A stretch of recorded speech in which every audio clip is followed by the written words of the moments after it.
Alô, alô, pessoal, sejam bem-vindas, literalmente bem-vindas, né? Também bem-vindos quem está assistindo pela gravação. Temos um público hoje que está, né, engajado mais na gravação, então acompanhando o curso inteiro apenas na gravação, até por dificuldade de horário ou por outros motivos. Mas sejam bem-vindas à nova turma que a gente começa do curso Comida de Pensar. Comida de Pensar é um curso da Escola de Humanas que tem como princípio elementar assim uma educação radicalmente transdisciplinar.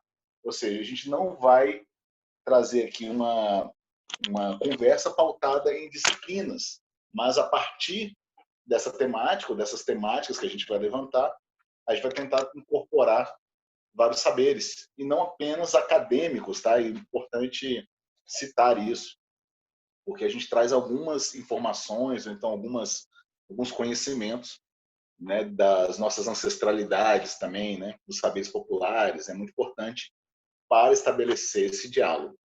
Bem, para essa nova turma, gente, temos aqui um grupo que está sendo, é a nossa menor turma, né, mas é muito bom que a gente tenha poucas pessoas também para ter um diálogo um pouco mais produtivo. A gente tem estabelecido um limite de 10 por turma, sabe? Então a gente estava trabalhando com duas turmas simultaneamente e agora a gente tem só uma, porque ela está um pouquinho menor. Então, a gente não costuma passar na sala de aula, a gente não passa de 10 pessoas. E então, Comida de Pensar, gente, ele é um curso que eu desenvolvi a partir dessa experiência que tive recentemente do meu estágio doutoral na Universidade de Ciências Gastronômicas de Polenzo, na Itália. É obviamente que esse conhecimento, então essa busca, ela já vem de muito mais tempo, mas ali foi onde eu dei uma lapidada nas informações que eu trago aqui. Não sei se vocês foram na aula magna ou se assistiram depois a gravação. Eu sei que a gente teve um problema para a Jéssica e para a Rônia, que estão aqui. Oi, Jéssica, oi, Rônia, tudo bom? Que a gente teve um problema que não chegou a notificação. No entanto, a aula magna ela tem servido muito mais para ser uma aula de apresentação do curso. Então, a gente abre ela está disponível no YouTube, se vocês quiserem ver e ouvir, e, enfim, e buscar um pouco mais de informações. No entanto, para esta turma especificamente, a gente tirou a aula magna, né, do escopo do curso. A gente transformou ele muito mais numa peça mesmo de, como se fosse uma palestra para a gente poder mostrar, apresentar o curso, né, para a galera e difundi-lo. E esses conteúdos que a gente traz na aula magna, eles vão ser mais aprofundados durante este curso que faremos agora, né, nesse período, tá? Então, a gente vai ter alguns temas que foram abordados, um pouco mais aprofundados nessas próximas semanas. Então, a gente começa hoje nossa primeira aula, nosso primeiro encontro de verdade do Comida de Pensar. E me apresentando rapidamente, então, meu nome é Guilherme Lobão. Eu tenho trabalhado já há algum tempo, né, saí do jornalismo formalmente, digamos, como emprego, digamos assim. Eu trabalhava como repórter, depois como editor, atuei também como crítico gastronômico, atuei no Metrópolis, na Veja Brasília, e também por minha conta, num blog que eu mantinha e eu readaptei agora. Então, eu tenho essa passagem pela gastronomia e ela se torna, então, meu objeto de pesquisa, formalmente, inclusive, na academia, para o meu doutorado, que estou terminando neste momento. Termino agora no início de 2021. Boa parte desse conteúdo aqui vem desses estudos doutorais, realmente, tá? Mas ele não é um estudo doutoral, digamos assim. A ideia desse curso é que ele seja bem acessível e bem extenso no ponto de vista da disciplinaridade. Por quê? Porque a gente teve como já experiência das primeiras turmas do Comida de Pensar um grupo muito, absolutamente diverso, de profissionais ou não da cozinha, muita gente da nutrição. Temos a Sara aí, né, Sara, que é da nutrição. Foi bem legal que na última turma a gente teve muitas nutricionistas, né?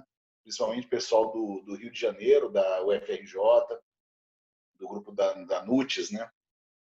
E a nutrição, então, ela acabou entrando com um pouco mais de força no nosso curso. Então, para esse terceiro encontro, a gente vai mencionar, né, e a gente vai se relacionar ainda mais com a nutrição do que como a gente se relacionou nas primeiras aulas.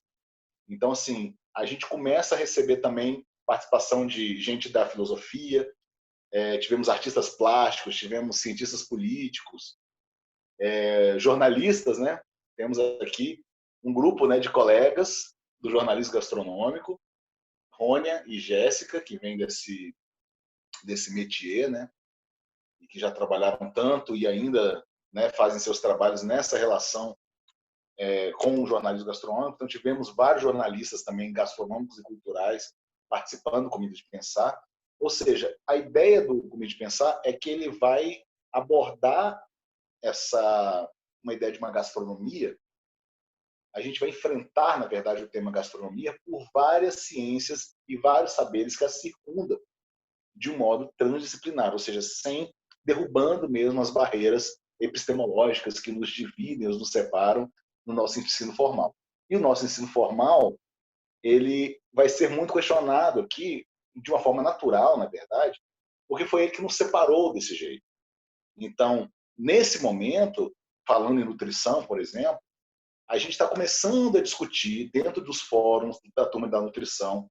Falo isso porque eu participei de 2 eventos online produzidos, né, em parte com o pessoal da nutrição da UFRJ, em que trazem muito esse incômodo de que a nutrição ela tem estado fora do debate das ciências humanas. E as ciências humanas se tornam uma parte muito preciosa, né, para você produzir conhecimento dentro da área da ciência da saúde. Então, essa relação ela vai ser muito importante para a gente. E, por outro lado, também, a gente tem o pessoal aí do jornalismo que consegue fazer uma leitura que é sempre midiática, consegue talvez traduzir um pouco mais, digamos, cirurgicamente o discurso midiático, mas que talvez não conheça outras complicações ou outros caminhos nos estudos sobre alimentação que podem contribuir demais para o pensamento ou para a formulação de um pensamento crítico, um pensamento no limite autônomo, este sendo o grande objetivo do nosso encontro, do nosso curso. E por isso, gente, que a gente costuma brincar de que vai ter TCC. Não vai ter o TCC que a gente já fez na escola, na faculdade, né? Nas pós-graduações da vida.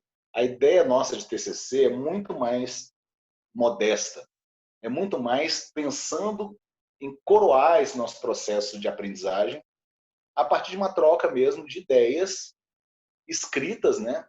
Porque é importante que a gente exercite também essa projeção, né? Como diria Schopenhauer, né? Que a pena ela é a muleta do pensamento, né? Ou seja, para a gente poder aprender a pensar com liberdade e autonomia, a gente precisa passar pela escrita, né? Então a gente consolida essa nossa conversa na revista O Bicho Todo.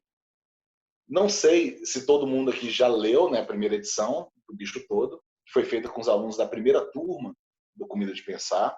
A segunda edição está em processo de edição nesse momento, né? A gente está, o nosso conselho editorial está lá trabalhando com os textos, revisando, voltando para os autores. São textos muito simples ou modestos, podem ser de reportagens jornalísticas, podem ser crônicas, pode ser um artigo com um viés científico, mas assim, é um texto curto, na verdade, 2.000 palavras ao máximo. Eu brinco que pode ser até um tweet, porque ali tem algum tipo de provocação, né, que a gente pode trazer. A gente pode também trazer receitas, né, desde que contextualizadas, ou seja, que tragam alguma informação de vocês, né, que vocês possam se expressar por meio delas, né. Enfim, é muito aberto, porque o importante não é colocar vocês de volta a uma caixinha, né? Como a gente quer expandir, a gente quer que vocês exercitem justamente essa liberdade. Então, o Comida de Pensar, ele vai neste caminho. Beleza, gente? Vocês já têm acesso à nossa plataforma digital.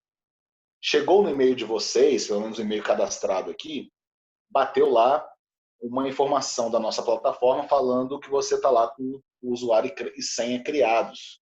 você precisa entrar lá e mudar a sua senha, porque tem a senha automática do sistema. Se por acaso não recebeu o e-mail, ou se por acaso se confundiu lá com o e-mail de alguma forma, não tem problema nenhum, entre em contato conosco, ou então apenas entre no link, né, que também já mandei por e-mail para vocês, entrem no link e coloquem lá, esqueci minha senha, que aí você vai recuperar esse acesso. E lá, essa plataforma, deixa eu até compartilhar com vocês aqui, ó, aproveitando esse nosso primeiro momento só de abertura mesmo, para dar algumas informações necessárias, né, para a turma. Olha, quando você entrar na nossa plataforma, vai ser assim, ó.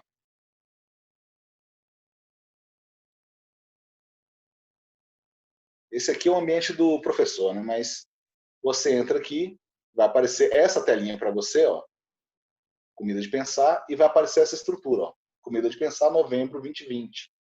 Ou seja, nós. A aula magna eu já disponibilizei aqui, ó. Aqui tem então a gravação da aula magna. Se vocês clicarem aqui, vocês vão poder acessar, né, essa gravação. Vocês podem assistir aqui mesmo, nesse mesmo ambiente. Ou vocês podem, né, clicar aqui embaixo para poder ir para o YouTube. E lá você vai ter, inclusive, as descrições das referências audiovisuais que a gente usa. Se acostumem com essas descrições no vídeo, que são importantes, por quê? Porque a gente exibe muito vídeo, né, e muito conteúdo audiovisual e fonográfico durante a nossa aula, e que a gente não pode deixar disponibilizado na gravação, por questão de direitos autorais. Ainda que essa gravação seja particular, ou seja, a gente fecha ela. Só vocês vão ter acesso. Mas o filtro, né, do sistema que a gente utiliza, ele não permite que a gente publique um vídeo ainda que privado, com conteúdo que fira algum tipo de direito autoral. Então, para a gente não incorrer nesse problema, a gente tira da nossa gravação esse conteúdo protegido por direito autoral, provavelmente protegido, e da gravação, quando vocês olharem, embaixo vai ter os links, então, certinho daquela referência, para vocês clicarem à medida que a gente estiver vendo a aula. Perfeito? Então, nesse ambiente que a gente tem, vocês vão ter os slides da aula também, em PDF, e aqui o conteúdo também, nosso material didático. Nesse caso, você tem o texto Complexo de Vira-Latas, que a gente vai usá-lo em uma aula mais para frente, tá? Que a gente vai discutir sobre futebol. Eu gosto de brincar que neste curso, gente, a gente conversa sobre todos esses tabus, tá, pessoal? Religião, política, sexo e o que mais? Futebol, né? Isso aí a gente vai debater sim, beleza? Tudo isso faz parte, ou tem uma relação e correlação com a comida. E por isso que vamos trazer essa conversa. Aqui tem o ovo de codorna, né, do Luiz Gonzaga, que a gente usa como exemplo sobre uma cozinha, ou sobre uma poesia, né, erótica da comida, né, para se referir à comida erótica. Mas a gente vai ter uma aula em que a gente vai debater sobre o que é comida erótica e o que é uma comida pornográfica, que são coisas diferentes. Né? O que é uma hermenêutica da gastronomia e uma erótica da gastronomia. Olha a viagem do outro. Né? Gente, não precise se assustar. Eu vou conduzir vocês numa trajetória que vai ser muito legal, vai ser bem tranquilo de acompanhar. As leituras e as sugestões, elas são em nível de sugestão. Se vocês conseguirem, no tempo de vocês, lerem antes da aula seguinte, pode ser. Se não, vocês guardam para ler depois. Tá? Não tem essa dificuldade. A aula de hoje já está aqui, ó. Aula 1, os atos de comer. Então vamos falar sobre o triângulo culinário de Levi-Strauss, o exercício da comensalidade. Quando você clicar aqui, ó, aparece já o textinho para onde você vai. E aqui os conteúdos audiovisuais e fonográficos. Aqui a gente tem a indicação de um podcast complementar que vocês podem ouvir, que é bem legal. O filme A Guerra do Fogo, que é uma sugestão de filme, a gente não deve comentar muito aqui, não. Feijoada completa do Chico Buarque, que vai nos inspirar em algum momento aqui. Quando você clicar, você abre aqui, ó, tá vendo? E já vem para o artigo selecionado. Entendeu, pessoal? Então, assim, tá bem organizado ali o material para vocês.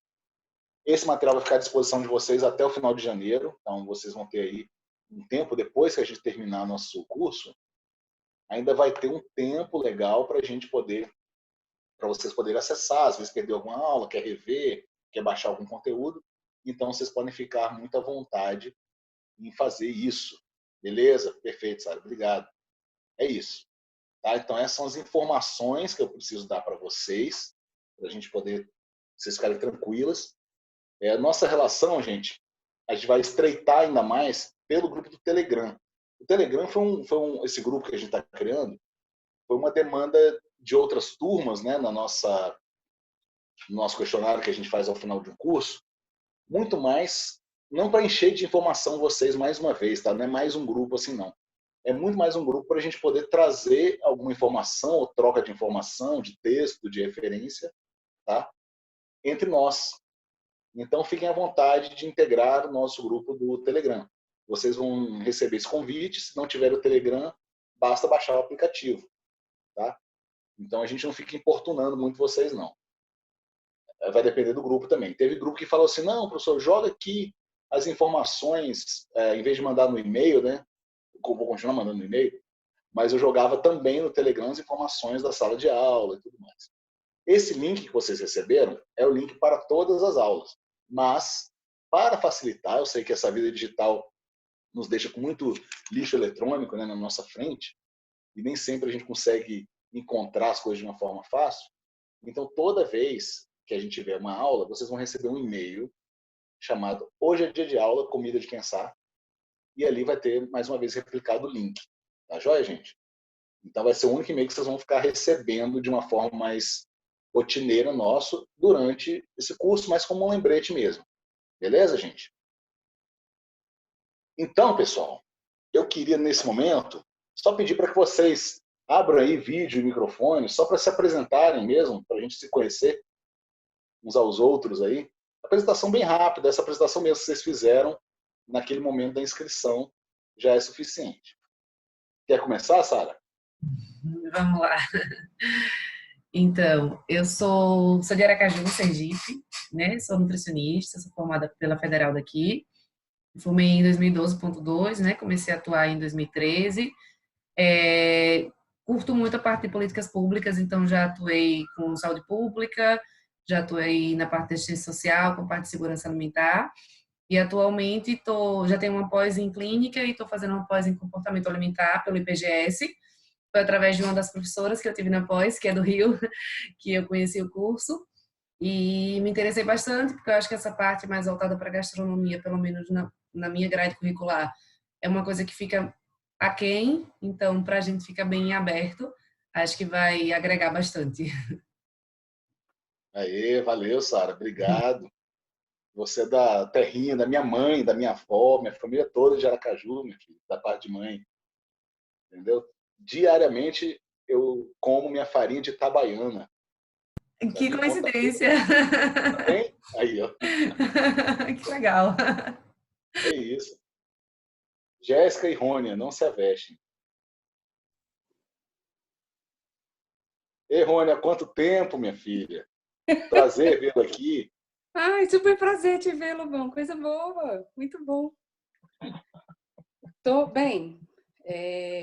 Tô morando na Espanha tem 4 anos. Trabalhei quase 12 anos no mercado gastronômico de Brasília.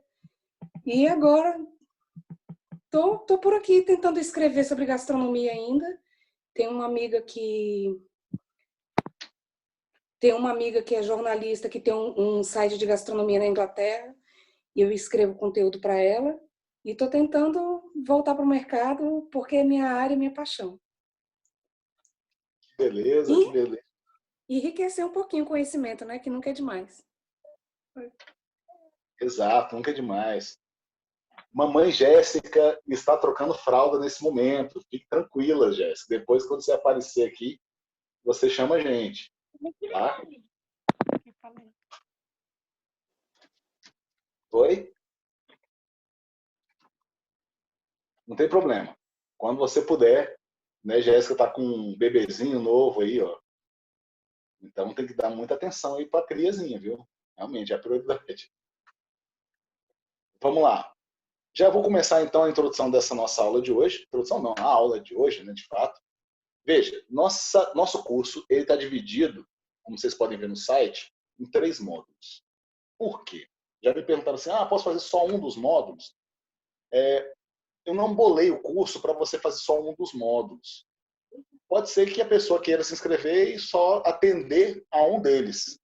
Mas a ideia é que, muito embora as aulas elas possam ser fechadas em si, e você se perder 2 aulas e quiser recuperar, e quiser assistir uma ao vivo, mesmo tendo perdido a anterior, não vai ter problema, tá?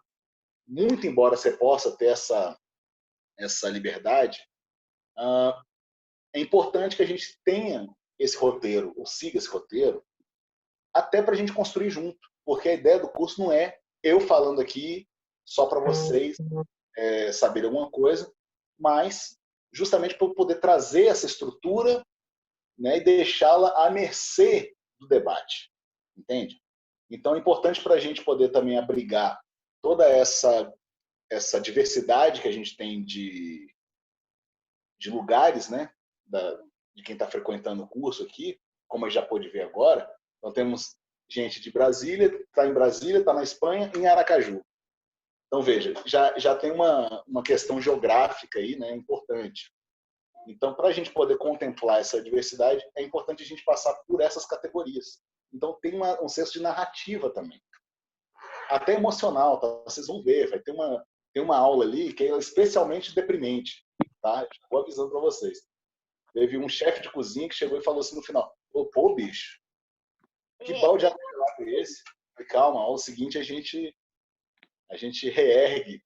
Porque, de fato, né, essa aula que eu estou falando especificamente é uma aula que a gente fala sobre o espectro da fome.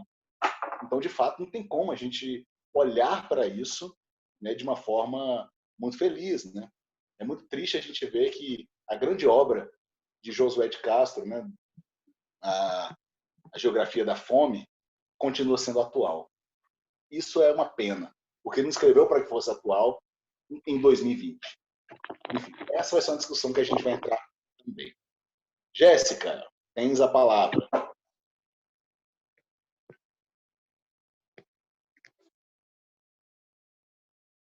Deu certo? Vocês estão me vendo? Certinho. Bom, pessoal, boa noite. Desculpa aí ter demorado um pouquinho. Eu tô com o neném bem pequenininho aqui. Como o Lobão citou, eu sou jornalista recém-formada e ainda na faculdade, eu comecei a fazer jornalismo porque eu queria ser assessora parlamentar. Eu já trabalhava na área e queria, né, enfim, crescer. E no decorrer da faculdade, no decorrer do curso, eu conheci um chefe de cozinha, casei e me apaixonei pela gastronomia. Na mesma época, eu fui estagiar no Correio Brasiliense e comecei a escrever uma coluna lá também de gastronomia, e aí eu acho que as duas coisas assim fizeram os meus olhos brilharem. E aí eu decidi investir nessa área. O jornalismo gastronômico está crescendo no país todo, mas eu acho que aqui ainda está muito embrionário. Então eu acho que eu tenho, além da paixão, eu tenho grandes oportunidades por vir. E quem sabe, além do jornalismo em si, me tornar crítica gastronômica. Eu acho que esse é um sonho. Eu não tenho certeza se no decorrer da vida assim, eu vou poder executar essa função, mas é o objetivo. E foi justamente por isso que eu decidi fazer o curso. Né? Eu quero pensar a comida num contexto geral e não só o ato de sentar à mesa. É isso. E, Jéssica, obrigado. Muito bom, muito bom. Bem, é essa. Jéssica, tem uma missão pela frente. Todos nós temos. Então, a gente parte dessa missão de construção de um coletivo. Sara, sinta-se contemplada com essa sua pujança aí em relação às políticas públicas, porque ela é, na verdade, o caminho, na verdade, que a gente vai encontrar no final do nosso curso. Então, já entregando um grande spoiler do Comida de Pensar, é de que toda essa nossa construção aqui vai, ao final, desembocar numa conversa que passa necessariamente pela construção de políticas públicas, pela participação social. E no caso da gastronomia, e aí eu não estou falando da alimentação, estou falando da gastronomia, ela tem um desempenho, um papel muito importante para essa questão que a gente debate e não resolve pela guerra política que está sempre posta, da segurança alimentar, e que é o que gera a soberania alimentar, que é o nosso objetivo. O objetivo de qualquer povo livre é, né, exercer ou poder ter, né, a sua soberania alimentar. Mas para a gente chegar lá, a gente vai estabelecer no nosso primeiro módulo algumas bases da sociedade. E aí eu gosto muito de falar para vocês o seguinte: se vocês quiserem se aprofundar mais sobre a história da alimentação em si, eu acho melhor a gente recorrer à bibliografia mesmo, entendeu? Tem algumas literaturas muito legais que, por si, já te dão muita informação sobre isso. Então, nosso objetivo aqui do Comitê de Pensar não é dar para vocês informação, por exemplo, histórica. A gente passa por várias relações com a história, mas a gente não vai se ater ou nem tem interesse de contemplar uma história da gastronomia. Eu digo isso porque minha função, quando entro então na universidade para lecionar, foi justamente para lecionar História da Alimentação, História e Cultura da Alimentação, no Instituto Superior de Brasília, IESB. Então, eu era professor lá deste curso, além de jornalismo e cinema, que é minha outra área, minha área original, na verdade, né? Eu sou um camarada que saiu do cinema e da cultura, de modo geral, e desemboco aqui na gastronomia. E isso vai ser muito importante também para o curso, porque aqui, gente, vamos assistir Netflix, vamos ouvir música, vamos ouvir podcast, vamos fazer o quê? Vamos ler poesia, entendeu? A gente só não vai dançar ciranda, mas ainda estou pensando aqui como que a gente consegue encaixar isso no curso. Mas a gente vai trazer toda uma bagagem, uma possibilidade, né, de acessos ou de discussões que partem da produção artística e cultural, né? Nosso povo, inclusive dos saberes ancestrais, né, da população originária desse Brasilzão aí, né? Então, nosso curso tem uma centralidade muito grande na discussão do Brasil, tá? Por conta das fichas que vocês preencheram, porque eu bolei o curso muito mais para ser amplo, né? Mas como a gente tem um público aqui brasileiro, então eu trago muita discussão para o Brasil, né? Então, enfim, a gente também vai passar por outras discussões globais, tá, gente? Não quero dizer isso também. Enfim, sem mais delongas, gente, deixa eu apresentar para vocês o que a gente vai discutir hoje. Os atos de comer. A gente sempre fala, quando vai estudar alimentação, na importância do ato de comer. E a gente vai discutir o ato de comer. E aí eu joguei essa conversa para o plural. Os atos de comer. Então, neste módulo Comida e Sociedade, a gente estabelece essas bases, para depois, no segundo módulo, a gente ter outras 4 aulas para a gente discutir a forma como a comida se articula ou como ela fala, como eu costumo dizer. Comida fala. E o terceiro módulo, a gente mergulha fundo nas estruturas aí do pensamento cognitivas, né, e também da ação, que passa aí pelas políticas públicas, por exemplo. Os atos de comer, gente, são vários. Aqui eu citei alguns. Relacionei alguns atos de comer para a gente poder começar a pensar. Tem vários que vocês podem também elaborar daí. Quando a gente pensa em atos de comer, o primeiro ato, que é muito trabalhado, inclusive, na nutrição, embora a nutrição ela tenha também, atravesse esse campo, tá, gente? É o ato alimentar. Então, por muito tempo se relacionou o alimento à natureza como algo do escopo das ciências da saúde, ou seja, da biologia, da medicina, da nutrição, da fisiologia, e a cultura vai ser relacionada, então, à ideia de gastronomia. Mas, sim, o primeiro ato nosso, gente, é o ato alimentar. É o ato de se nutrir, de se cuidar. Eu gosto muito da palavra em inglês, né? Nourishment, né? Que dá essa ideia tanto de nutrição como cuidado, que é muito usado para o exercício que Jéssica deve estar fazendo neste momento, daqui a pouco, que é de nutrir a cria. Então, o bebezinho ele precisa desse nourishment, desse cuidado. E ele é um ato que é instintivo e natural. Ele aqui, nesse ambiente, ele não se desloca para um ato cultural.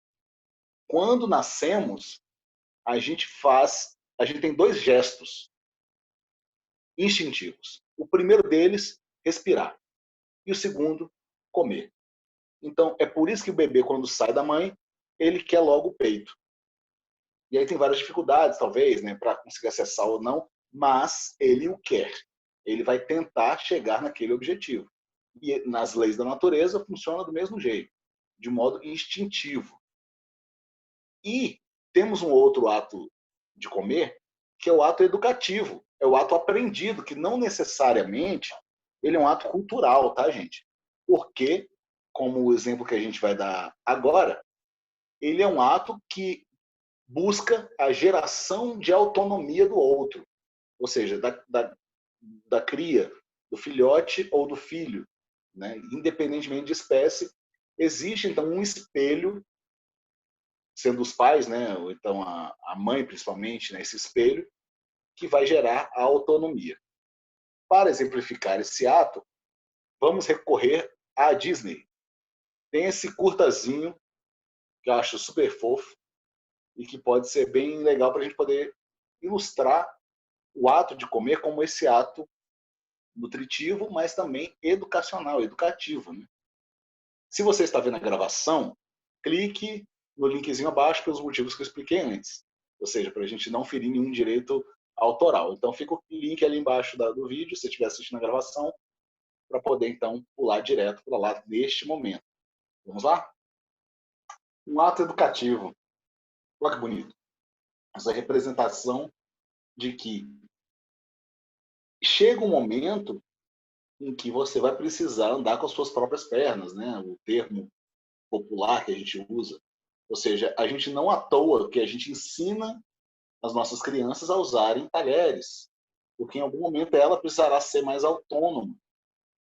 Aliás, essa autonomia, quando você passa por um aprendizado ou por uma educação, né, você vai ter, então, esse processo realizar de um modo natural. E é isso que a gente está buscando, né, quando a gente ensina as nossas crianças. Nesse caso, a descobrir o mundo, né, como diz o subtítulo do filme. Pois bem, gente, há o ato para além do educativo, que é o ato agrícola. Gosto muito desse termo. Esse é um termo cunhado pelo Wendell Berry e usado pelo Michael Pollan para poder falar ou para se referir ao ato de comer como sendo um ato agrícola. O ato de comer é um ato agrícola. Por quê? Porque ele é um ato ambiental. E ele é um ato de relação com a natureza. Ou seja, não mais um ato natural como é o da alimentação, mas é um ato relacional. E esse é um ato também ainda na esfera fisiológica, porque animais que somos, fomos aprendendo, na verdade, de um modo instintivo, a cuidar da terra. O problema é que a gente se desconectou do solo, a gente se desconectou da terra, né? Ou seja, por isso quando a gente vai falar sobre alimentação indígena e sobre alimentação quilombola, né, a gente percebe que há um outro nível de relação, muito mais próximo da terra, né? Ou seja, existe ali uma relação que ela não é ainda capturada, né, pelos auspícios aí do capitalismo. Como estamos, na sociedade em que estamos, é assim. A comida se tornou ou virou mercadoria. E a partir daí, você tem que pensar a comida como um ato agrícola, como um ato de religação com o solo. Ou seja, recuperando o nosso cuidado em relação à terra. Estamos no meio de uma pandemia, gente, que foi gerada, entre outras coisas, pelo nosso mau cuidado do nosso meio ambiente. Né? Há indícios muito claros, né, de que não foi exatamente a alimentação chinesa que causou isso, como muita gente fala, né, culpabilizando a cultura chinesa, mas sim um uma cultura, na verdade, de tráfico de animais, de desrespeito com a natureza, que fez com que doenças chegassem a nós a partir de um ataque que a gente realizou a um lugar que era para ser mantido protegido. Então foi, na verdade, a nossa ação contra a natureza que respingou aí de volta, talvez, como várias outras doenças e pragas, né, aconteceram seguindo esse mesmo protocolo. Finalmente, temos também, finalmente não, no meio do caminho ainda tem um outro slide, temos um ato de comer que é social. Esse é o ato que a gente muito se refere. Jéssica, inclusive, comentou. O ato de se sentar à mesa. Começa aqui, como um ato social, onde, inclusive, vamos nos prender um pouquinho aí nesse discurso, nessa conversa sobre comensalidade. O que é a comensalidade? Entendendo que a comensalidade é esse momento em que a gente se separa, então, do reino animal. Por conta da nossa característica de seres humanos, que somos dotados não só de inteligência e de racionalidade, mas como também de afetos e de emoção. E isso gera rituais. Muitas vezes a nossa relação transcendental opera aí, né, no ato de comer. Pode ser uma relação religiosa, por exemplo. O ato de comer, ele também é um ato comunicacional. Existe toda uma linguagem, toda uma potência do linguajar ou de discurso que envolve o ato de comer. São comportamentos, são gestuais. Existem mitos que a gente cria, e esses mitos, eles nada mais são do que também reflexos de atos comunicacionais. Por que outro modo a gente teria compreendido que manga com leite, né, gera um distúrbio intestinal? É um mito, uma linguagem que a gente criou. Isso é um processo comunicacional, na verdade. Porque isso aí não é necessariamente um ato clássico, né, Sara? De verdade, Sara, manga com leite. Há tantos, né? Por exemplo, a mulher não pode mexer, né? Não pode bater maionese se tiver menstruada, porque ela não vai engrossar, né? É esse mito. Ou seja, há comportamentos gestuais. O gestual, ele é muito importante na cozinha. Tanto na cozinha técnica, né? Quando se fala, faça o 8 com o fouet para bater esse molho, por exemplo. Né? Então, você criou uma forma de se comunicar. Esse gesto tem um significado. Do mesmo jeito, o gesto do pilão, o gesto dos batedores de moque, né? Daquele arroz, aquela massa de arroz japonesa. Não sei se vocês já viram, né? Mas existe um processo milenar, né? Em que você amassa num pilão, só que alguém vem com um martelo batendo nessa massa e o outro vem com a mão afofando a massa, né? Uma coisa perigosíssima, mas enfim, é mais um gesto, mas é um gestual, mais um comportamento. O ato de comer, ele é político, gente. É um ato político, porque ele é carregado de simbologia. Ele tem em si vários significados e também ocupa um lugar para o debate ou para a construção, né, das nossas relações sociais, passa pelas nossas relações econômicas, né, com a política pública, mas também um ato político, como também um ato de um ato prático, né, um ato que você pode com ele manifestar alguma posição, alguma postura. O ato de comer é um ato de afeto também, gente, porque ele gera conexão. É um ato de hospitalidade. Quando a gente vai falar sobre a cozinha afetiva, né, a gente sempre está falando sobre o ato de receber. Já repararam? Ou receber ou trocar. Cozinhar com a minha mãe, com a minha avó, cozinhar um com o outro, cozinhar para o outro, para quem você cozinha. É um ato afetivo. E o comer é um ato revolucionário. Eu nunca paro de pensar nisso, de quão revolucionário é o ato de comer. Porque com a forma como você come, e aí eu estou falando de um ato individual, mas se a gente construir isso para um ato coletivo, ele também faz ainda mais sentido. Quando você come, você promove uma escolha. Você faz um atestado, querendo ou não. Aqui a gente não vai ter esse papel, talvez, de evangelismo, né? De você tem que comer assim a partir de agora, mas a gente precisa trazer ao nosso entendimento como que a gente está comendo e o que a gente e o motivo pelo qual a gente está comendo e o que significa a gente estar comendo aquilo que a gente está comendo. O ato revolucionário se torna revolucionário a partir do momento em que a gente estabelece algumas práticas declaratórias de fato, sabe? Panfletárias. É um ato também de libertação, entende? Uma das grandes revoluções pós-modernas do nosso tempo agora, neste momento, são as CSAs, por exemplo. As comunidades que sustentam a agricultura. As comunidades que sustentam a agricultura, elas são um exemplo do ato de comer como um ato revolucionário. Porque não é exatamente mais prático, mais fácil você consumir de uma CSA. Não é mais barato. E aí também tem um outro problema de estrutura social que a gente precisa também lançar à luz, né? Mas ele se torna um ato revolucionário porque você está dizendo ou está argumentando que eu não quero mais participar ou contribuir com essa cadeia da alimentação.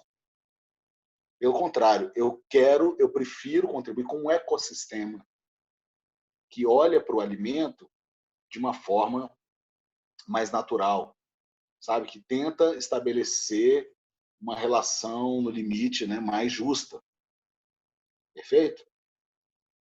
Esses são alguns atos de comer. E aí, vocês pensam em mais algum, gente? Pode ser vários, pode ser uma ideia da cabeça de vocês. Podem jogar no chat aí se vocês estiverem pensando em algum. Aliás, podem abrir o microfone, o vídeo, se vocês se sentirem à vontade, quiserem interromper para fazer alguma contribuição, tá? Alguma pergunta, discordar de alguma coisa, gente, é importante também, porque esse fórum aqui, pessoal, é democrático, tá? Então, estou compartilhando com vocês essas ideias, mas a nossa relação estabelecida aqui precisa ser horizontal. Então, podem chamar aí e a gente vai poder ter todo esse debate, sempre respeitoso, obviamente, para a gente poder construir conhecimento. A comensalidade. O que é comensalidade, gente? E eu gosto muito de dizer isso, que a comensalidade, ela não é um comercial de margarina. Aliás, o comercial de margarina, ele forjou o significado ou real sentido de comensalidade. Ele sequestrou a narrativa da comensalidade, reduzindo a comensalidade a uma prática que é exclusivista, que é excludente, sabe?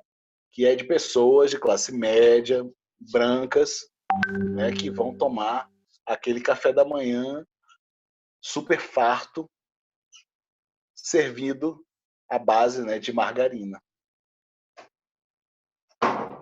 Como falamos sobre isso? Vamos relembrar um comercial dos mais famosos acerca e mais, digamos, clássicos acerca da margarina. Não sei se todos vocês conseguiram acompanhar ou ver nesse período, mas enfim, é um exemplo muito clássico, né, de como essa narrativa ela captura esse ato de comer como sendo um ato afetivo, né, um ato puro. Veja. E aí, gente, já tinham assistido essa propaganda? Ou lembram dela? Alguém? Não. Eu já estou naquele momento de falar no meu tempo, né? Pois é, Sara. Esse foi um dos comerciais mais clássicos, né, de margarina, né? Margarina All Day. Jéssica era um bebezinho. Oh, gente, que homem velho. Enfim, vocês sabem a referência do comercial de margarina e ele vai atuar sempre nessa esfera, né? Você tem nessa foto que eu mostrei para vocês o clássico comercial de margarina, né? dos anos 50 ou dos anos 60, né? Provavelmente uma propaganda americana. E essa produção norte-americana, ela vai vir trazendo essa discussão. Rônia, obrigado, se lembra, então já não são peixe fora d'água. E eles vão trazer dois discursos muito problemáticos. O primeiro, de que a margarina é saudável. Ou seja, é a opção mais saudável que você tem para acompanhar o pão. Então, a ideia do saudável foi também uma narrativa colocada pela indústria dos ultraprocessados, tá?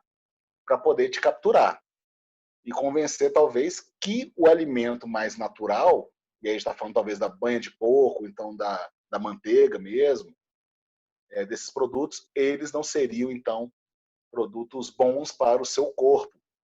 Não fariam bem. O que faz bem é a margarina. E aí vem a ideia errada, né, de que a margarina, por ser relacionada a um produto vegetal, ela é melhor. E aí eu não estou desmerecendo qualquer luta, né, ética da galera do veganismo.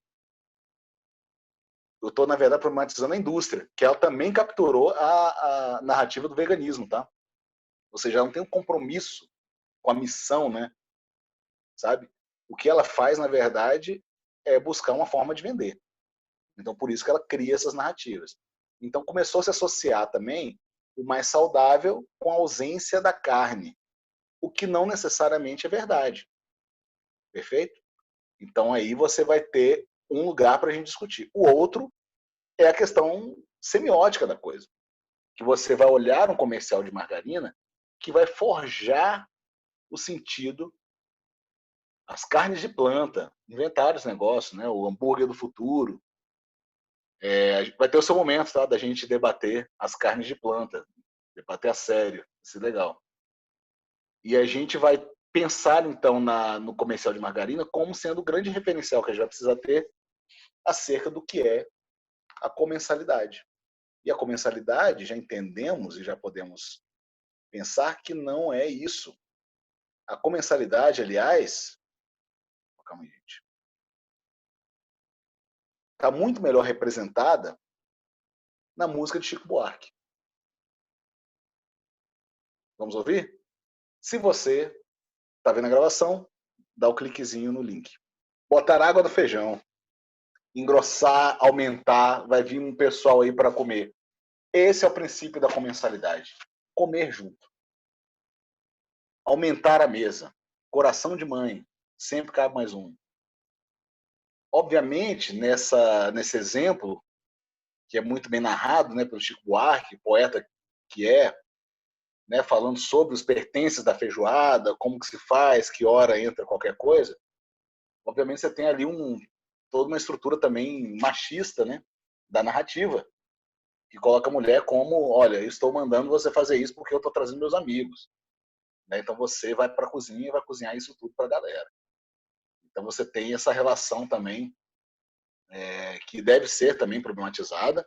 É uma relação que vai ser replicada depois na cozinha profissional e, obviamente, em todos os lugares, né, de trabalho mesmo que temos hoje, das relações sociais.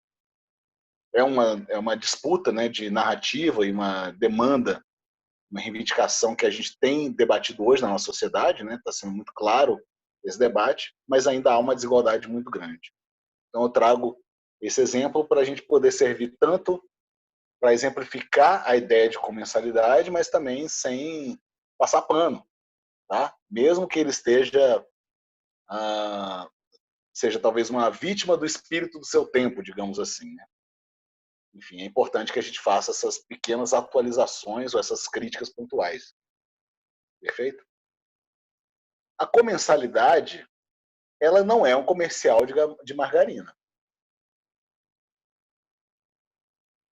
Só que a indústria foi tão perspicaz que ela capturou outro elemento fundamental da comensalidade, que é o da generosidade, ou seja, do afeto, do amor.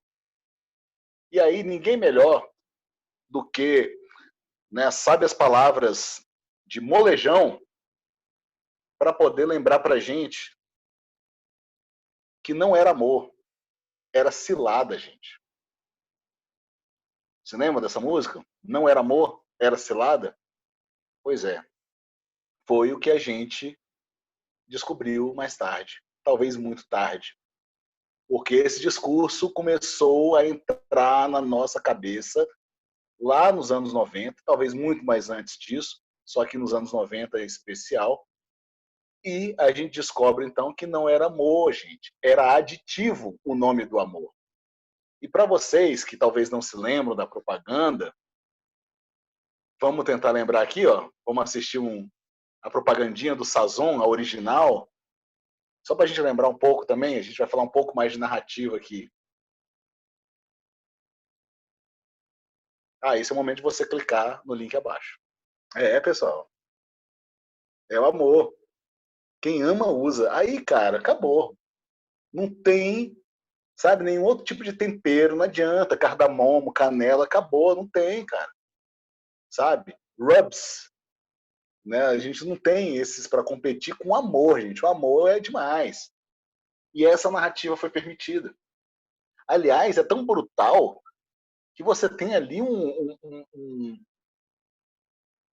um jantar, né? Bizarríssimo. Isso aí a Sara lembra. Ó. Bizarro.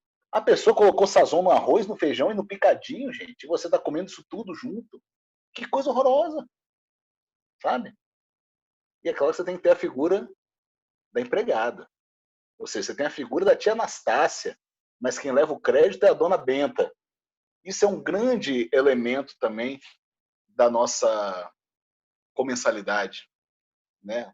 O marketing, né? A narrativa, né?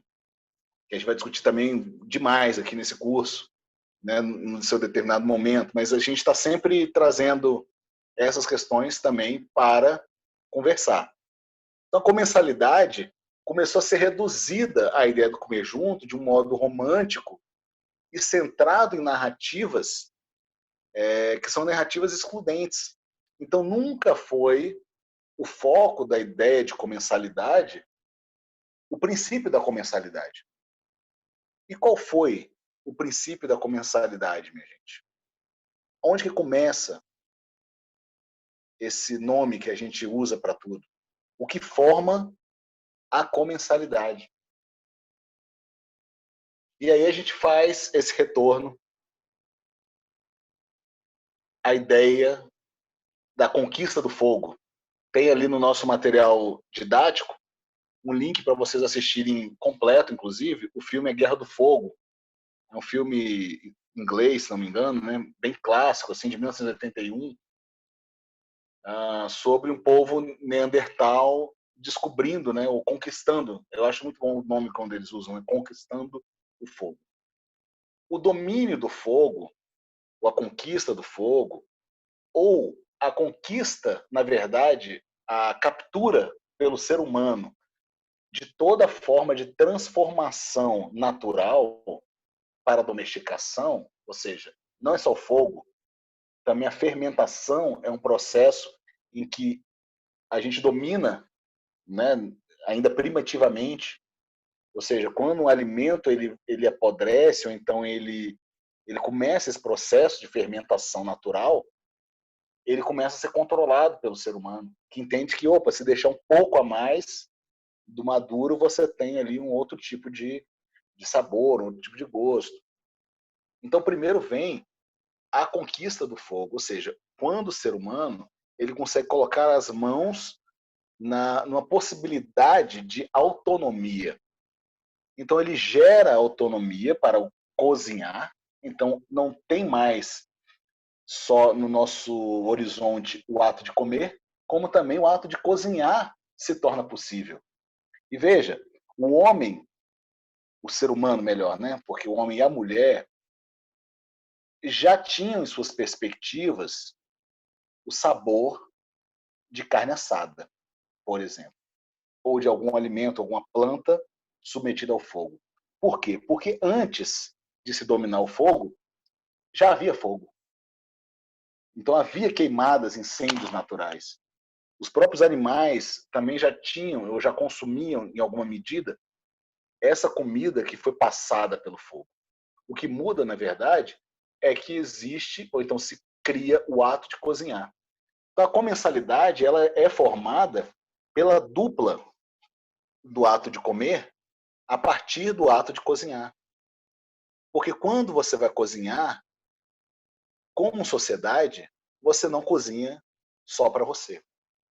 Veja, é muito diferente do que está da nossa vida de hoje, tá, gente? Eu não estou falando que quando você cozinha para você, você não está exercitando a comensalidade. Eu estou falando que nos povos primitivos, entre os povos primitivos, a ideia de se comer só, ela não existia, a não ser por um gesto nutritivo, meramente fisiológico, ou seja, uma necessidade do corpo e precisa de energia que vai vir por meio da comida, entendeu? Quando saía para caçar, né, o camarada tinha que se alimentar durante esse processo, por exemplo. Mas quando caçava, as primeiras sociedades tinham a caça como algo coletivo, uma conquista coletiva, ainda que um só o trouxesse. Caçar e colher e cozinhar. Isso monta o princípio da comensalidade, que é logo seguido pela necessidade de aglomeração, algo que nos é tão privado nesses tempos de pandemia, né, gente? Por isso que a gente tem a gente morre aqui, né, falando, meu pai amado, nossa, preciso de uma aglomeração, que saudade daquele samba, que saudade de ficar indo para restaurante o tempo todo, né? Que saudade de abraçar a gente, né? Ainda mais nós, brasileiros e brasileiras, que a gente abraça a gente até em fila de banco, não é isso? Então é isso, a gente está com essa carência, mas essa carência, ela é uma carência inerente ao espírito humano.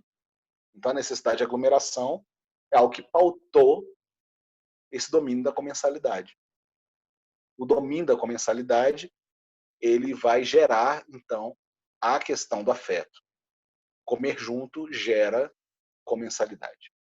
E aí é quando a gente começa a discutir alguns temas assim acerca da comensalidade, e eu trago aí o princípio da reciprocidade, né, que é o que pauta, na verdade, o nosso ato de cozinhar e de comer. Ao menos enquanto povos livres. Veja, é importante a gente considerar isso. A comensalidade pode ser que não tenha existido para gente como a gente. Por exemplo, negros escravizados. E é muito importante pontuar que estamos falando de negros escravizados, ou seja, pessoas que foram escravizadas, e não de escravos, tá? Porque escravo não é identidade, é condição. Então, quando a gente fala assim, porque vem de uma família de escravos, você está julgando, né, como identitário, né, como se a pessoa se identificasse como escravo, mas não, as pessoas se identificam como ser humano. Escravidão é uma condição a qual foi submetido esse ser humano, né? E a gente vive meio que numa eterna condição, né, de escravidão diante, por exemplo, da indústria dos ultraprocessados, né, que nos cercam por todos os lados. Tem um lobby, tem o acesso que vai ser muito facilitado, né, da indústria para alimentos de baixíssima qualidade nutricional, né, e que vai ganhar a disputa em relação aos alimentos frescos, por exemplo. E aí tem um nome que o pessoal da nutrição, né, Sara, usa muito, que é o nutricídio. É um outro nome aí para fome, né? E a gente vai discutir isso também mais para frente. Só que agora é importante a gente pontuar o seguinte: muitas vezes a gente pensa no negro que for escravizado, pensando no Brasil, por exemplo, na história das Américas, e no exercício da comensalidade. Além das formas de tortura impostas para que ele trabalhasse no chicote, né, na base da porrada, ele tinha que também sofrer uma outra violência, que era a impossibilidade, muitas vezes, de se relacionar em grupo, coletivamente, em torno de uma manifestação, de um ato de comer simbólico, que também é ritualístico.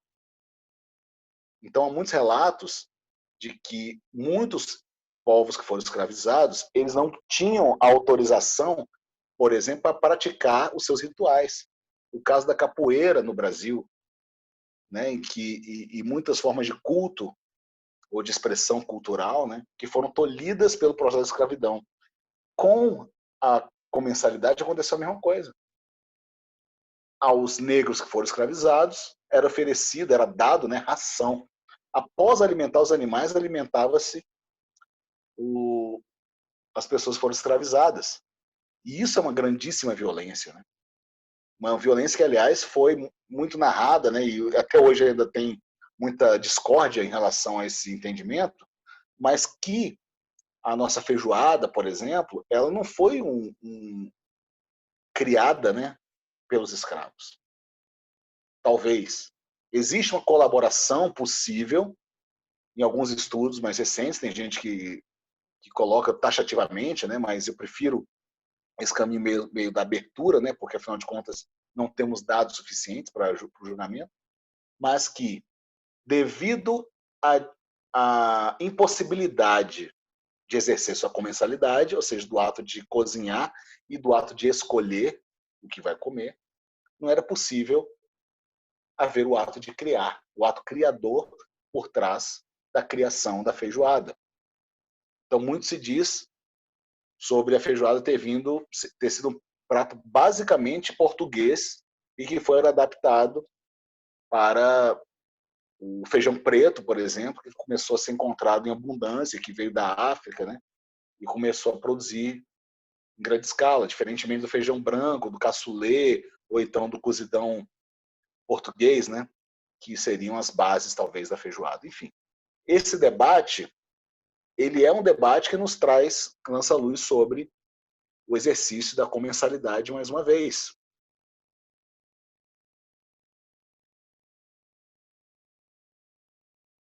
Ou seja, você tem, dentro da formação da comensalidade, formas históricas de violência e de opressão.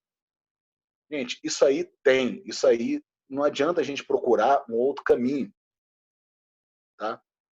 Agora, a gente incorpora ou a gente produz cultura à medida em que a gente começa a realizar determinadas escolhas da alimentação.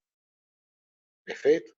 Ou seja, o alimento ele vai ter sua importância conferida a partir do elemento de sociabilidade que ela gera. Então, o alimento ele não se organiza só em torno dele, ou seja, a sociedade não está em torno do alimento, mas a sociedade vai criar sistemas que vão conferir àqueles alimentos a sua legitimidade, a sua legibilidade e a sua determinada importância ou desimportância na sociedade. É claro que isso vai trazer outros tantos problemas. Por exemplo, o problema ao limite, na verdade, né, que é o problema contemporâneo, que é o problema da monocultura.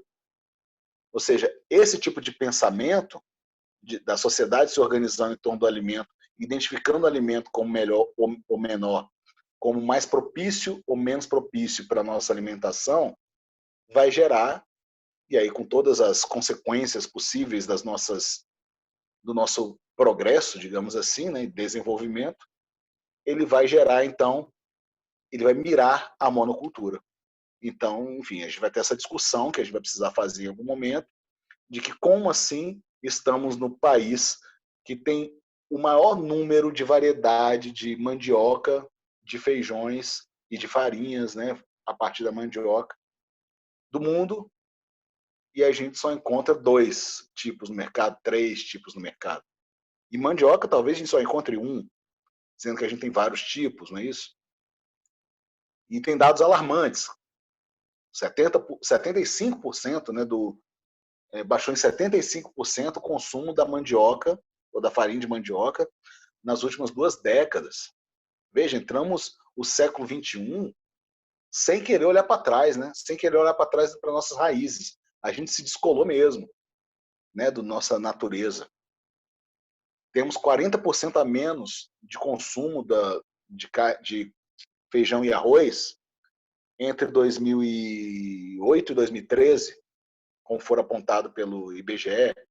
Então você começa a perceber que há várias contradições, né, nesse fluxo que vão passar pelas nossas relações e escolhas políticas, por exemplo, como a forma como a gente se arranja em sociedade.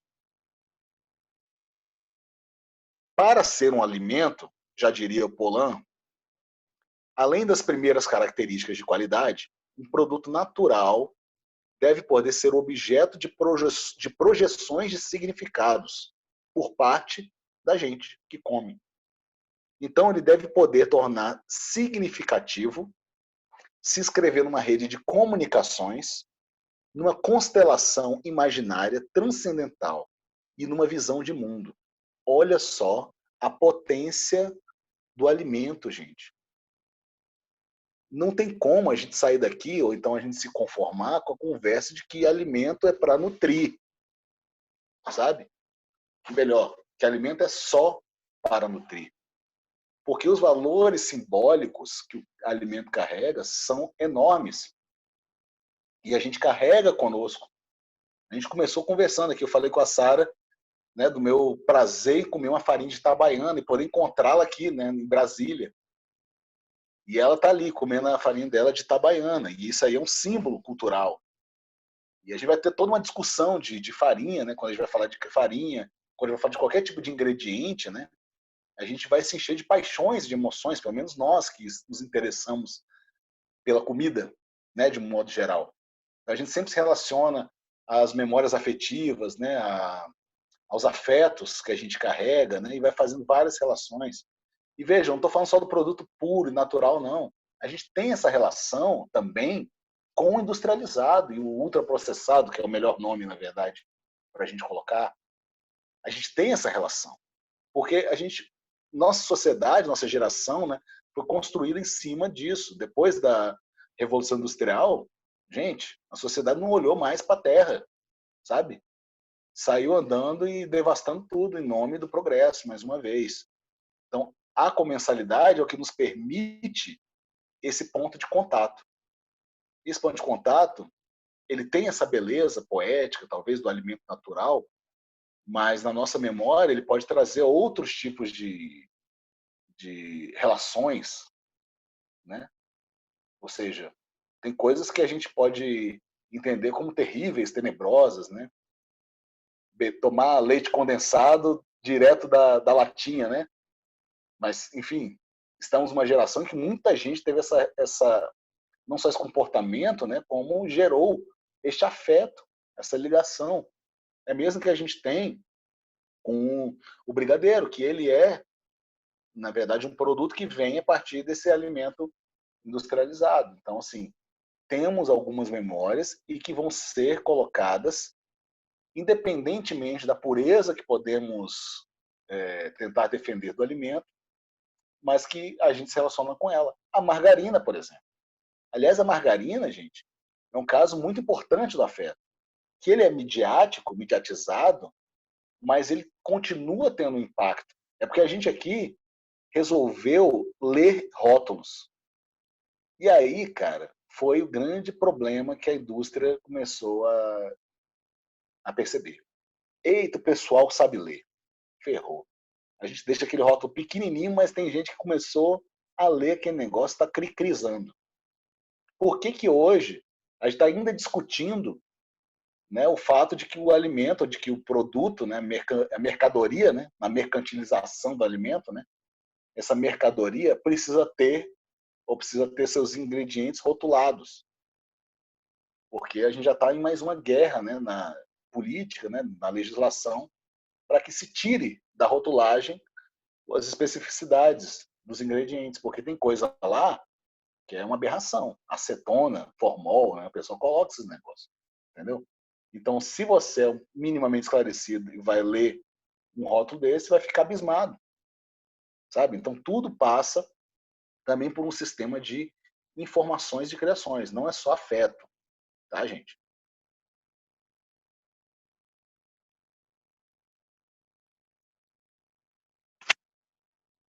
No limite, o que a comensalidade vai nos trazer é o expediente da cultura. E aí que é o interessante da gente começar a debater. A comida é cultura. Comida é cultura. Veja, eu não estou falando que comida é necessariamente cultura do ponto de vista das políticas culturais, né? Que vai abranger normalmente as artes.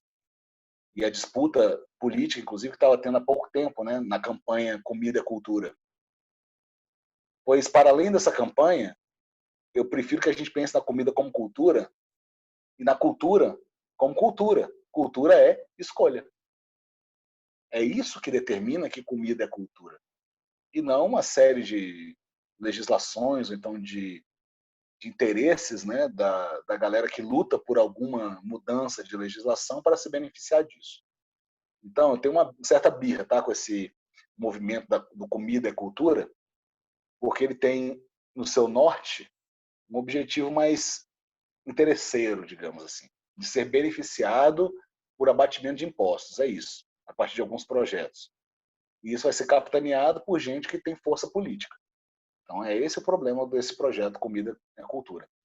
Então, vamos pensar para além do projeto. Comida é cultura. Por quê? Porque começa desde a produção de alimentos. A partir do momento em que a gente começa a conhecer e diferenciar aquilo que é ou não comestível.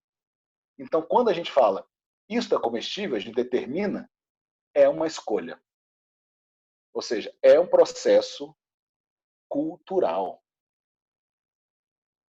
Por que que a gente pode, ou que a gente, na nossa sociedade, aceita comer gado, carne de gado? Por que que a sociedade indiana não aceita?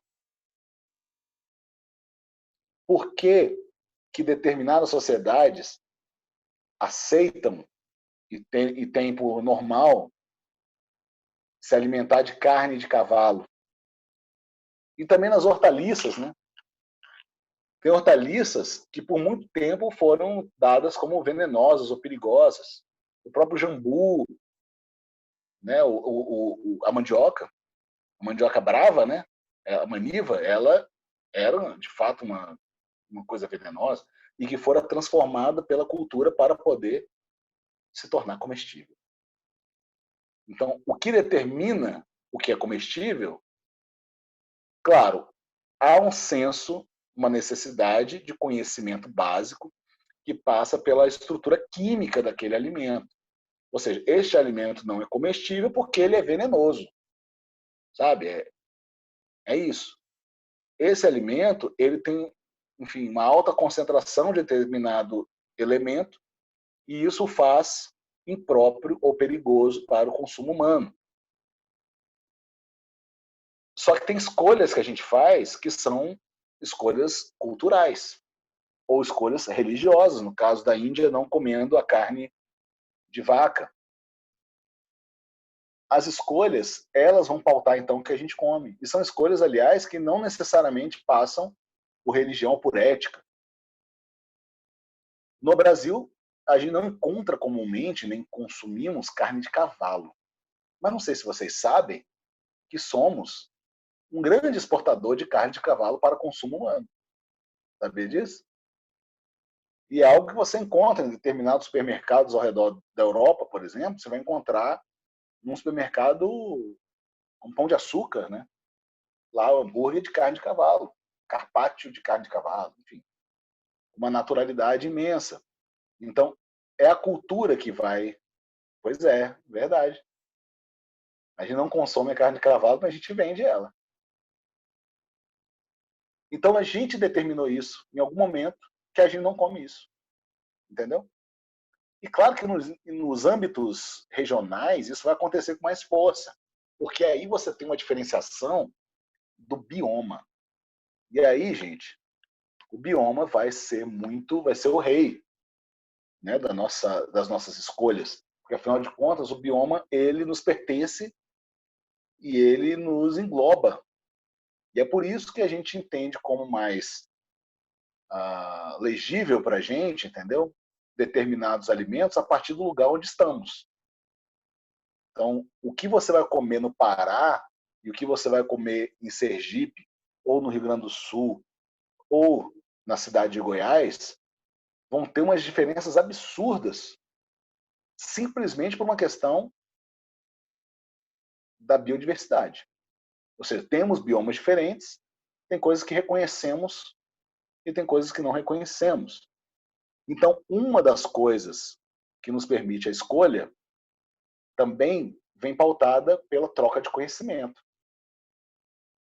O consumo ele vai ser moldado pelos encontros e intercâmbios culturais. Tem uma anedota, não é anedota, um exemplo, que o Câmara Cascudo traz no livro dele chamado História da Alimentação no Brasil. É um livro que muita gente chama de livro de antropologia, mas Câmara Cascudo era meio doido, assim, né? Ele, modernista, né? Como era. Nesse livro tem um pouco de antropologia, muito mais de folclore, né? É melhor chamá-lo folclorista, né? Do que antropólogo. Apesar de que tem também, né? Uma tentativa, às vezes, né? De fazer um método antropológico. Enfim, Câmara Cascudo vai contar a seguinte história nesse livro. Ele vai falar que determinado francês saiu de Paris e foi embarcar numa missão lá entre os esquimós, na Antártida, se eu não me engano. Nessa troca cultural que ali foi estabelecida, lhe foi oferecido um pão, que é super comum, né, para um francês, e em cima, passava-se em cima do pão, gordura de foca fria. E ele teve um pavor daquele negócio. A ideia de consumir gordura de foca fria o gerou uma enorme repulsa. Só que o mais interessante é que essa repulsa durou só o período até ele provar. No que provou, ele imediatamente mudou de opinião em relação àquilo. E falou, opa, agora eu posso comparar a gordura de foca fria às mais finas manteigas francesas. A troca cultural, gente, ela é importantíssima para a gente estabelecer a nossa forma de organização social. Veja, não existe cultura pura, muito menos nesses tempos agora, gente. Esse tempo que a gente está vendo o que está acontecendo, a gente segue memes e reels e TikToks, né, daqueles chefes lá na Turquia, né? Então a gente pega uns influencers da Coreia do Sul e está acompanhando o que esse povo está comendo. Então, assim, a troca cultural hoje ela é muito mais acelerada, muito mais também sem reflexão, né, irreflexiva, ou seja, mais banal, digamos assim, e menos elucidativa, né? Então a gente acaba não conhecendo o outro. E aí tem esse videozinho que eu quero mostrar para vocês, que é bem legal. Depois vocês veem o vídeo completo, que é de uma japonesa experimentando alguns pratos clássicos brasileiros. E, obviamente, você já deve ter visto vários desses vídeos, né, no YouTube, né, que você tem vários. Estrangeiros experimentam lanches brasileiros, coxinha, pastel, etc. E aí vão dar as impressões, adorei, não gostei, achei horrível, não sei o quê. E você tem o contrário também, né? Você tem isso, na verdade, no mundo inteiro, né? Então, tem essa moça aqui, lá no Taste Demais, no BuzzFeed Brasil, que ela vai provar alguns pratos icônicos brasileiros. E depois ela também vai provar alguns sushis brasileiros, tá? Então, a japonesa provando sushi, o sushi que a gente criou aqui, né? Aqueles de Nutella, cream cheese, não sei o quê. Mas, enfim, eu só vou mostrar esse trechinho aqui dela comendo, a Kari, né? Ela vai comer arroz com piqui, né? O famoso arroz com quiabo e piqui. Se você está vendo a gravação, mais uma vez, peço para poder clicar aí embaixo. Bem, a Kari vai provar vários pratos, né? Ela prova acarajé, ela acha horroroso o bolinho da acarajé. Aliás, eu achei engraçado isso, né? Porque eu estou mais acostumado com os gringos experimentando acarajé comigo. Eles acham o bolinho, né? O acara, uma delícia, né? Porque é frito, não sei o que parará. Pois ela achou que o bolinho que é horroroso. O resto tudo é uma delícia. O vatapá, ela adorou, entendeu? Os camarõezinhos. Mas ela não gostou do bolinho. Enfim, trocas culturais. Existem choques, gente, são naturais no nosso tempo. E veja, eu não estou falando da gente ser fiscal da alimentação alheia, tá? Tem vários debates para a gente poder ter aí sobre interpretação, adaptação. A gente vai falar isso, autoria da cozinha, né? Mas também vamos falar de apropriação cultural, que aí é um outro problema, sabe? Quais são os limites, né? Onde que começa uma coisa, onde que começa outra. Né? Mas, enfim, as trocas culturais, elas são elementos fundadores também da comensalidade, porque não existe uma cultura pura. Aliás, a gente talvez, se a gente olhar em retrospecto, talvez nunca tenha existido. A gente vai ter que voltar muito lá para um momento primitivo, né? Para a gente conseguir estabelecer esse olhar, né? Então, algumas cozinhas, né, que tentam bancar para si, né, esse argumento de que temos uma cultura pura, né? Essa é uma das mais maculadas. Ó, os húngaros não gostaram do piqui. Uma mistura de asco e pavor. Eita, gente, o piqui pode levar isso, pode levar isso. Eu, por outro lado, sou uma cria, né? Eu sou metade sergipano, né? Na minha origem, mas metade goiano. Então, veja, sururu e piqui, minha filha, me deu gol, tá? Mas, enfim, ele pode gerar esse asco, né? Ele pode trazer esse problema. O que, na verdade, qualquer comida vai trazer, sabe? E passa muito também por essa questão de textura, né? Textura é algo que nos deixa muito sensível. Muitas vezes não é o sabor, mas a textura. Quando eu comia aquele arroz elástico, arroz não, macarrão elástico, que eu esqueci o nome, tailandês, sabe? Faz uma liguinha assim. Eu tive um desespero quando eu mastiguei aquele negócio pela primeira vez, sabe? Hoje eu adoro aquele trem. Entende? Então, assim, são questões culturais e de trocas. E a questão aqui não é a gente falar o que é certo, o que é errado, o que é bom, o que é ruim, tá? Porque essa discussão, gente, me desculpa, mas é a discussão que a gente não precisa ter. Se a gente for discutir o Fla-Flu, galera, então a gente vai ficar só no âmbito das paixões. Então vamos discutir coisa que importa, né, mais profundamente. Então é muito importante a gente ter também essas notícias, né, de como que as pessoas reagem ou se comportam quando são, então, digamos, desafiadas pela comida. E a comida é algo que desafia demais, porque, afinal de contas, dentro dos nossos sentidos tradicionais, né, o tato, a visão, o olfato, o paladar e a audição, o paladar é o que é mais agressivo, se vocês forem parar para pensar. Entendeu? Tem coisa que você não consegue desver. De fato, você olha, aquilo vai gerar um asco, ou então vai gerar, né, um encantamento. A audição também é muito sensível, porque um barulho muito irritante, realmente ele afronta, né? Ele pode gerar um risco enorme. Né? Quando você toca em alguma coisa quente, por exemplo, você se queima. Só que o paladar, gente, é uma coisa que você precisa, às vezes você escolhe primeiro, né? Usá-lo. Né? Se você não está sendo obrigado a alguma coisa, você vai escolher usá-lo. E quando você o escolhe, ele vai ser muito mais sensível. Né? Porque as papilas gustativas vão te dar uma interpretação daquilo que é pavoroso, que é uma delícia, enfim, de uma forma muito mais ampliada, digamos assim.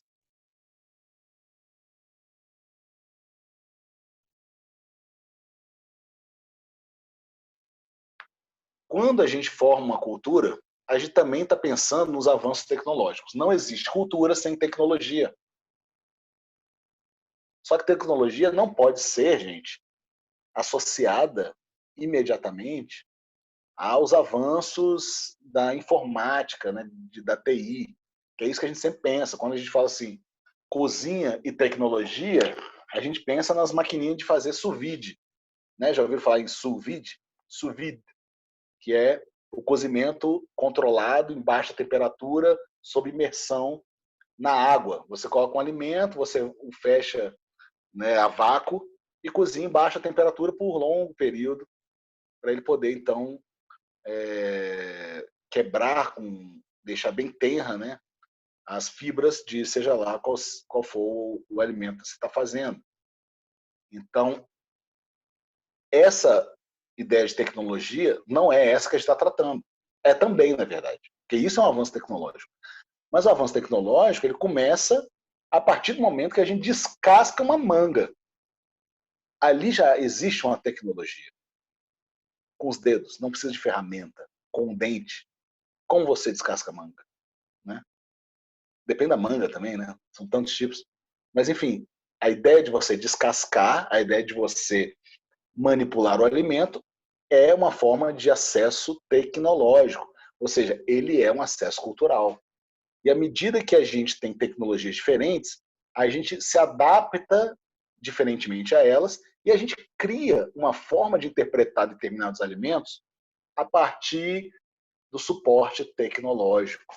E é por isso que temos produções de alimento ou receitas, né, comida, né? Temos receitas tão diversas que têm os mesmos ingredientes como base.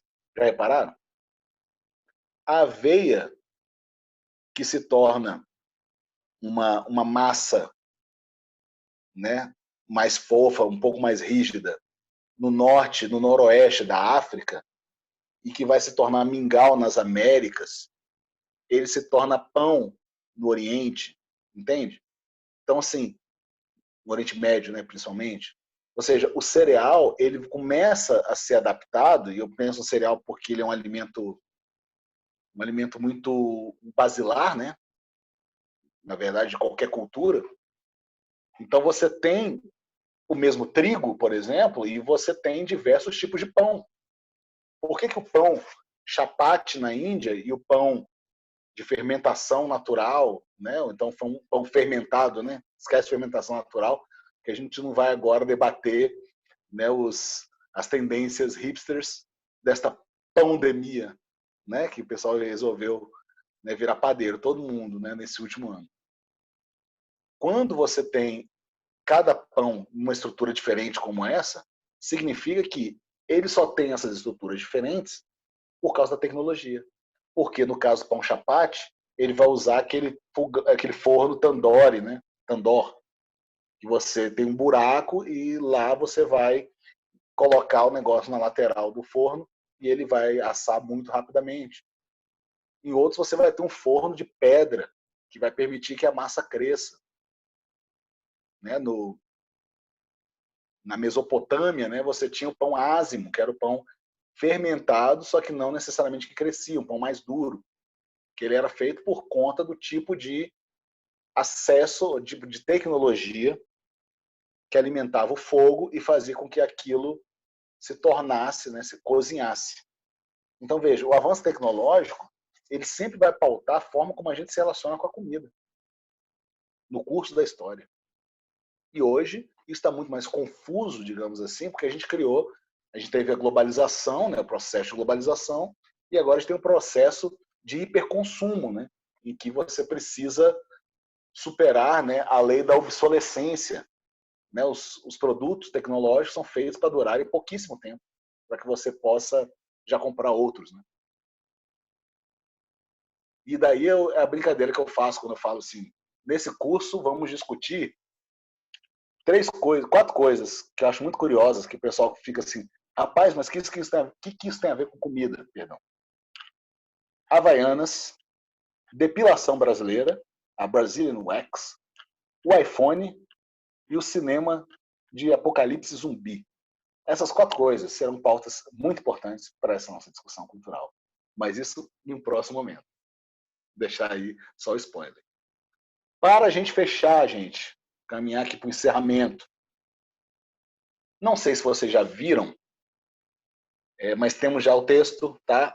O Triângulo Culinário, o artigo do Claude Lévi-Strauss, antropólogo francês, que fez boa parte das suas pesquisas, inclusive, no Brasil, no Alto Xingu, entre os indígenas Bororo, em algumas regiões do Brasil. Ele escreve esse artigo, está lá nos nossos materiais didáticos, está na nossa plataforma. E esse triângulo ele vai estabelecer dois grandes movimentos a partir de três pontos de partida ou de chegada. Então ele vai colocar o cru, esse elemento cru, o elemento cozido e o elemento podre. E ele faz de uma forma super didática, e é muito importante, isso é muito basilar mesmo, né, esse conhecimento do Claude Lévi-Strauss para a nossa discussão, que ele vai entender o seguinte: opa, vendo os indígenas usarem o fogo, o uso do fogo, me demonstrou que há dois caminhos no nosso mundo em relação à alimentação: o caminho da cultura e o caminho da natureza. O caminho da cultura, da natureza, começando aqui, ele é o caminho mais simples. É o caminho que vai do cru até o podre. Neste caminho, você tem uma fruta que se descola do galho, que cai no chão e que apodrece. E se mistura novamente ao solo.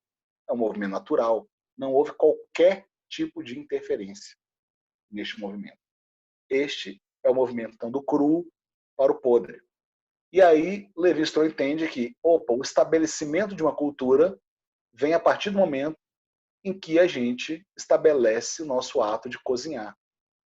No momento que a gente vai do cru para o cozido, que a gente, não mais instintivamente, mas conscientemente, a gente manipula o alimento, a gente o transforma em comida, a gente faz ou produz cultura.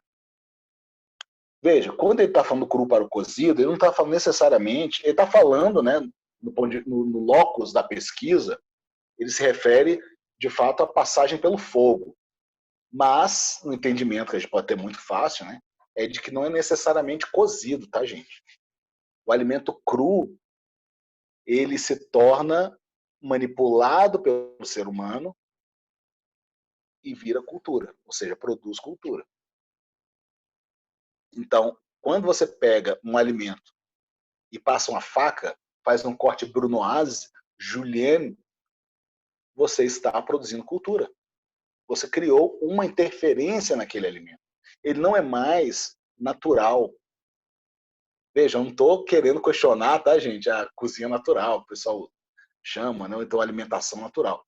Só estou falando realmente do natural em relação a o puramente natural, que é o movimento da natureza cíclico, né?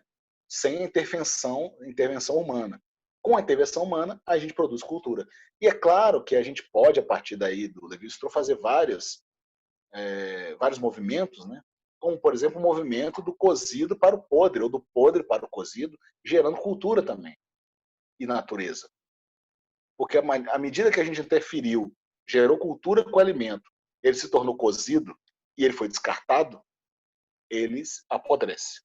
E aí é um movimento natural desse alimento que a gente cozeu.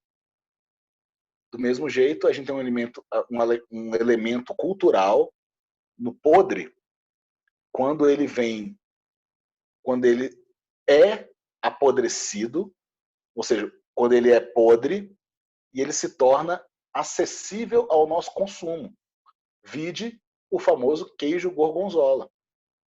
O queijo gorgonzola, ele fez esse caminho do cru para o cozido, um caminho natural ou cultural, ou seja, o ser humano manipulou o leite, o transformou em queijo cozido. Mas aí o camarada largou esse queijo debaixo de uma árvore, lá dentro de um toco d'árvore. E esse alimento cozido apodreceu. Esse processo natural, ele foi dominado pelo ser humano. Então, no momento que a gente domina o processo de putrefação, a gente também gera cultura. Vide, então, aí, bebida alcoólica, bebida fermentada de qualquer sorte, na verdade, né? A comida fermentada, os processos de fermentação para fins, inclusive, de estocar alimento. A carne de lata, o peixe salgado, né? As conservas, as compotas, isso tudo é um processo de dominação cultural da putrefação. O triângulo culinário, ele vai dar para a gente esse primeiro acesso à ordem da natureza e à ordem da cultura, que a gente tanto vai discutir nesse nosso curso de hoje.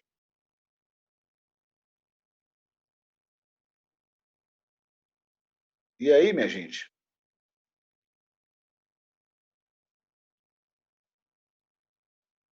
Calma aí que eu perdi meu slide. Vocês estão vendo, mas eu não. Ah, ok. E aí, minha gente, o triângulo culinário, ele é o princípio, na verdade, norteador desse nosso entendimento sobre os atos de comer. Por que comemos, o que comemos e como comemos. Tudo a partir dessas relações que a gente tem entre a natureza e a cultura. Ou seja, a cultura sendo um processo de escolha. Se não podemos, se fomos privados de escolha, como o somos como seres humanos escravizados, que aconteceu com os judeus no Holocausto, com os negros trazidos da África para serem submetidos a seguidas violências e torturas por séculos, isso foi um exercício, né, para se tolher a comensalidade de um povo, porque se tolhe o princípio das escolhas. Se você não pode escolher, você não consegue gerar cultura. E, obviamente, que quando você afronta um sistema pedindo pela liberdade de escolha, isso significa que você é um ser cultural e que agora reivindica aquele seu direito elementar de escolha e, principalmente, de escolher o que come. Agora, isso dá o que pensar. Este foi nosso primeiro encontro, nossa primeira aula do curso Comida de Pensar. Aqui temos a bibliografia utilizada, né, um pouco das nossas referências. Esse slide vai estar agora, depois da aula, para vocês na nossa plataforma. A aula permanecerá gravada, então o pessoal que está assistindo a gravação, entre no grupo do Telegram e mandem suas questões. Vocês podem, inclusive, gente, deixa eu sair daqui um pouquinho, né? Vocês podem, inclusive, usar o grupo do Telegram para o momento que vocês estiverem assistindo a gravação. E aí, enquanto assistindo a gravação, já me manda lá uma questão, uma pergunta, uma dúvida. Beleza? E nesse momento, queria abrir para vocês. Vocês querem comentar alguma coisa? Ficou alguma coisa pouco esclarecida? Alguma coisa que vocês querem, enfim, conversar ou então debater? Sara, legal, obrigado. Que bom que você gostou. Essa vai ser a nossa pegada, tá, gente? Vai trazer muita coisa para a gente poder discutir. Aliás, aula que vem, nosso tema será a cozinha doméstica. Gente, é uma aula muito massa. Então, assim, a cozinha doméstica, a gente vai falar sobre arquitetura. Eu não sou arquiteto, tá? Mas a gente vai falar sobre como a arquitetura moldou as formas como a gente se relaciona com a cozinha. E como a cozinha doméstica é importante a gente entender a origem, a história, e a gente vai, enfim, debatê-la na próxima aula. Vou jogar para vocês um textinho. Tem um filme também, Recife Frio, que a gente usa como referência, que eu vou jogar lá para vocês na plataforma. Então, daqui uma horinha, vocês podem já entrar lá e vai ter tudo sobre a segunda aula. A segunda aula, a gravação, vai estar disponível sempre no dia seguinte, tá? A aula a gente grava e no dia seguinte, no ao vivo aqui, e no dia seguinte já está disponibilizada, porque precisa renderizar e eu faço uma ediçãozinha para tirar essas referências audiovisuais, né, para eu não sair preso por ferir direito autoral, tá, gente? Mas é isso, meu pessoal. Muito obrigado pela companhia. Ótimo grupo que temos, né? Vocês vão gostar dessa relação, eu prometo para vocês, tá? Aprender com pessoal que vem de outros lugares, outros conhecimentos, né? E vai ser muito legal. Ah, Rônia, que isso. Deixa eu deixar lá, só vai ficar pra gente, tá? Gente, essa aula eu gravo e ela é disponibilizada só para quem está fazendo esta turma, tá? Nem as outras turmas têm acesso. Vejam, tá? A gente cria uma nova turma e é só vocês. Beleza? Então, a aula super privada e super de vocês, assim, que vocês podem ver, rever, vocês podem, né, buscar alguma referência, baixar aí os slides, baixar os textos que eu jogo lá, tá bom? E qualquer questão, ufa, isso, Rony, pode ficar tranquilo, tá? Então, é importante ter as apresentações, na verdade, só para as colegas que estarão participando do grupo mesmo, desse grupo que a gente se encontra aqui. Porque tem gente que vai fazer só a aula gravada, tá? E a Sara chama a Bianca aí para participar na próxima aí, tá? Às vezes não pode, mas enfim, ela pode recuperar a aula gravada aí. E a gente vai se ver então, gente, agora na segunda-feira, beleza? Nesse mesmo link, vocês vão receber o lembretezinho, tá bom? Muito obrigado pela participação, muito obrigado por estar até aqui. E a gente se vê então na próxima segunda, beleza? Um beijo.